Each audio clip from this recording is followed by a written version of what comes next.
Mungkin masih ada yang belum tahu, saat Jakarta dikepung banjir, Gubernur DKI Jakarta ini malah diketahui sibuk kelayapan ke Bengkulu.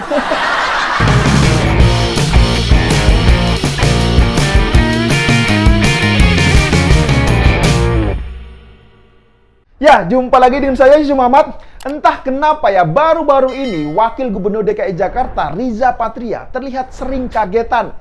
Setelah kemarin kaget tahu bahwasanya kasus Formula E ini mulai diusut oleh pihak Komisi Pemberantasan Korupsi atau KPK, sekarang ini lagi-lagi Wakil Gubernur DKI Jakarta kaget saat tahu ternyata bahwasanya Anies Baswedan punya hutang sebesar 180 miliar rupiah kepada pihak Bank DKI. Lah ini kan lucu sekali kalau menurut saya, benar nggak? Masa ya seorang wakil gubernur DKI Jakarta tidak tahu bahwasanya gubernurnya ini ngutang ke Bank DKI. Nah alasannya katanya nanti saya cek dulu, saya baru dengar. Apa betul Pemprov ada pinjam ke Bank DKI? Begitu katanya. Lah ini gimana coba ya? Masa seorang wakil gubernur DKI Jakarta tidak tahu soal ini?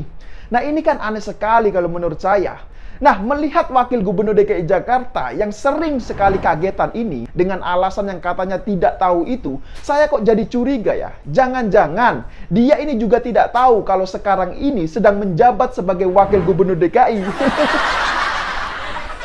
Ya benar kan? Nah, mungkin banyak yang masih belum tahu atau bertanya, kok bisa Anies Baswedan ini ngutang ke pihak Bank DKI?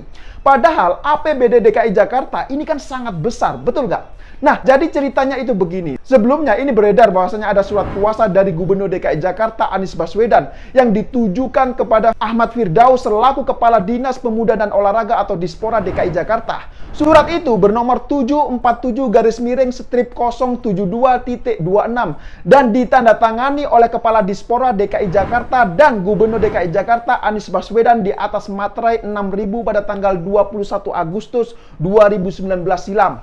Nah, apa isi surat kuasanya?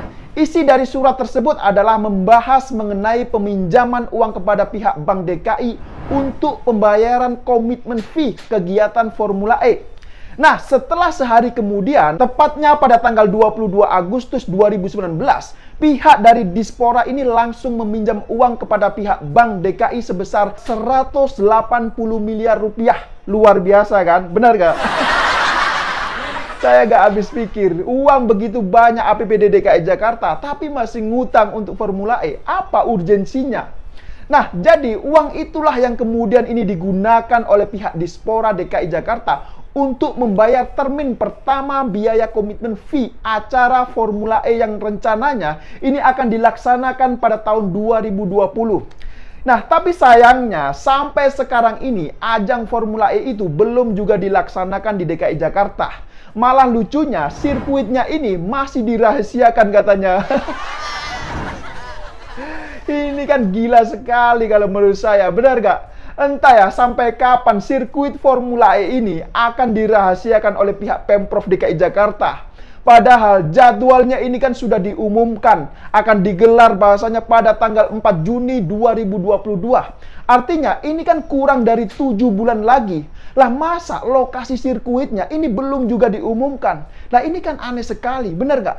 Nah sekarang kita perhatikan saja sirkuit Mandalika saja ini pembangunannya sampai saat ini memakan waktu sekitar 8 bulan. Coba bayangkan. Nah jujur ya, saya kok jadi pesimis ya Formula E ini bisa digelar di DKI Jakarta. Apalagi saat ini kasus Formula E sedang diusut oleh pihak KPK karena diduga ada tindakan korupsi. Jadi kalau menurut saya, Formula E ini sangat sulit untuk diimplementasikan. Apalagi Jakarta saat ini sedang dilanda atau dihadapkan dengan persoalan banjir. Nah saking bingungnya mengatasi persoalan banjir ini, Pemprov DKI Jakarta ini sampai membuat sumur resapan di atas trotoar coba. Saya gak habis pikir apa yang dikerjakan oleh pihak Pemprov DKI Jakarta ini. Nah, balik lagi ke persoalan hutang sebesar 180 miliar rupiah kepada pihak Bank DKI. Jadi, baru-baru ini Kepala Dispora DKI Jakarta, Ahmad Firdaus, juga sempat ditanya mengenai soal surat kuasa dan hutang sebesar 180 miliar rupiah kepada pihak Bank DKI. Nah, tahu tidak apa jawaban dari Kepala Dispora DKI Jakarta? No comment, begitu katanya. Lah ini kan jawaban orang panik kalau menurut saya, benar nggak? Kalau melihat jawabannya seperti itu, singkat dan padat seperti itu, ya saya kok jadi curiga ya. Jangan-jangan Kepala Dispora DKI Jakarta ini belum sempat mendapat briefing dari Anies Baswedan.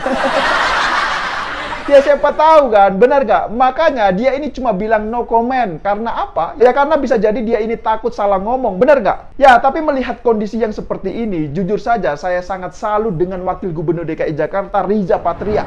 Coba sekarang perhatikan, dia ini tampak selalu sigap dan siap untuk memberikan jawaban atas semua permasalahan yang ada di DKI Jakarta. Bahkan saking sigapnya menjawab segala pertanyaan itu, Wagub DKI Jakarta ini sudah mirip seperti jubir balai kota. Ya coba perhatikan saja coba. Semua persoalan ini dijawab oleh Wagub DKI Jakarta. Mulai dari persoalan rumah DP 0 rupiah, kemudian kasus Formula E, kemudian soal pinjaman 180 miliar rupiah kepada Bank DKI, dan yang terakhir ini soal banjir DKI Jakarta. Luar biasa kan? Nah, semua persoalan itu dijawab oleh Wakil Gubernur DKI Jakarta. Nah, sementara di mana gubernurnya? Nah, mungkin masih ada yang belum tahu, saat Jakarta dikepung banjir, Gubernur DKI Jakarta ini malah diketahui sibuk kelayapan ke Bengkulu. Jujur saja, saya gak habis pikir dengan apa yang dilakukan oleh Anies Baswedan ini. Masa warga DKI Jakarta, warganya ini sedang kebanjiran, dia ini malah kelayapan.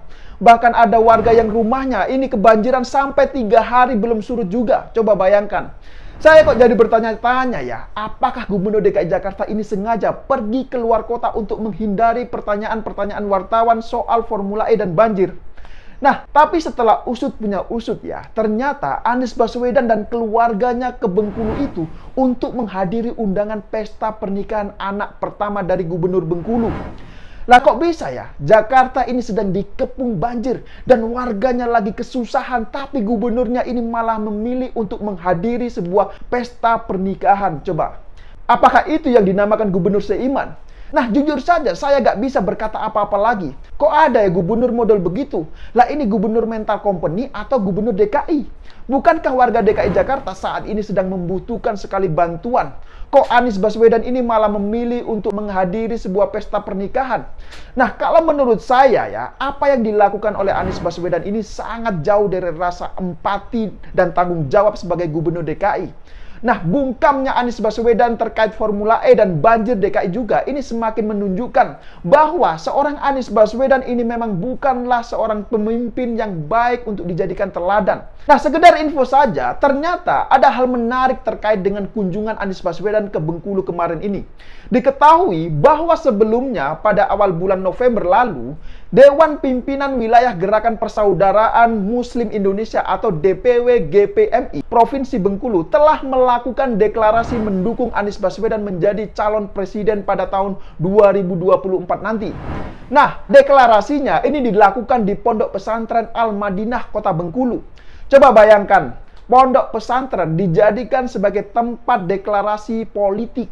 Nah, kalau melihat pendukung yang model begini, kayaknya sih ini nggak jauh-jauh dengan apa yang akan terjadi pada Pilkada DKI Jakarta pada tahun lalu.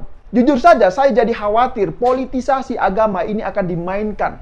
Nah, pertanyaannya sekarang, adakah kaitannya antara pendukung Gerakan Persaudaraan Muslim Indonesia tersebut dengan kedatangan Anies Baswedan ke Bengkulu?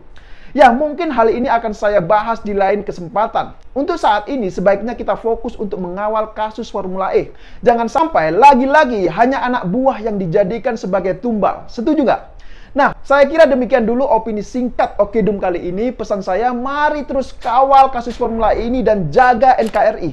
Ya, terima kasih buat yang sudah like dan menonton video ini dari awal hingga akhir. Dan sampai jumpa di episode Okedum selanjutnya.